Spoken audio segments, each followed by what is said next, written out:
छत्तीसगढ़ी गाने देखने के लिए हमारे YouTube चैनल को सब्सक्राइब करें और नए अपडेट्स जानने के लिए बेल आइकन के बटन को क्लिक करें।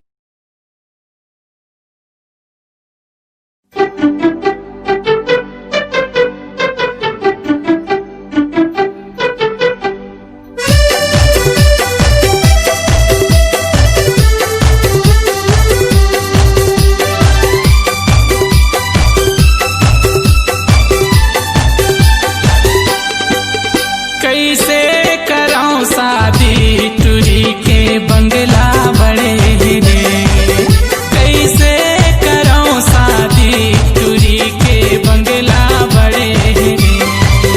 मोरे गाँव माँ छोटे से घर तब भोले टूरी मोर बरगे मर। मोरे गाँव माँ छोटे से घर तब भोले टूरी मोर बरगे मर। टूरी जिद हमें भारी के रही जहाँ कुंवारी, टूरी जिद हमें भारी के रही जहाँ कुंवारी। मोरे चबर अड़े रे,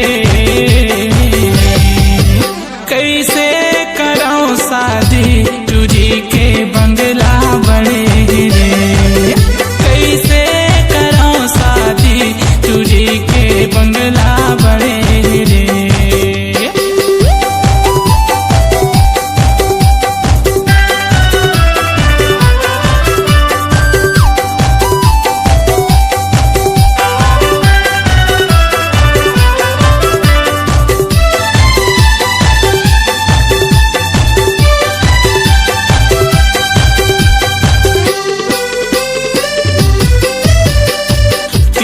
खार के दो चार गाँव माँ नाम के मोरे सोर है।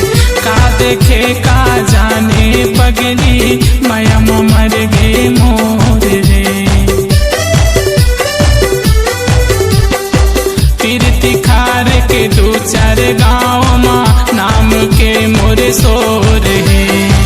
का देखे का जाने पगली माया मर गे मोर रे। गोरी मन नहीं बात लेके आके थे बारात, गोरी मन नहीं बात लेके आके थे बारात। गुस्सा माया के लाल पीला करे रे।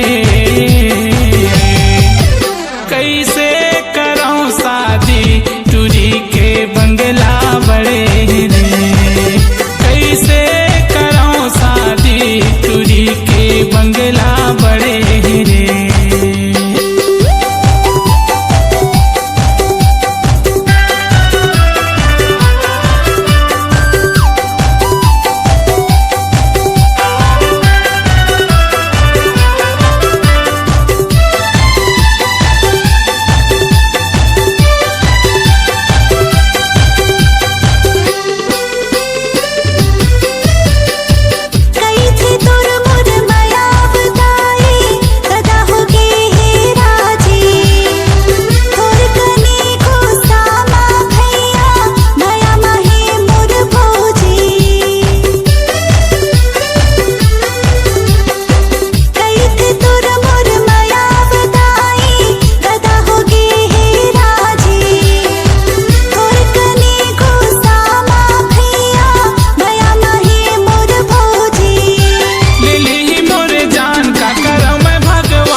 कैसे कराऊं शादी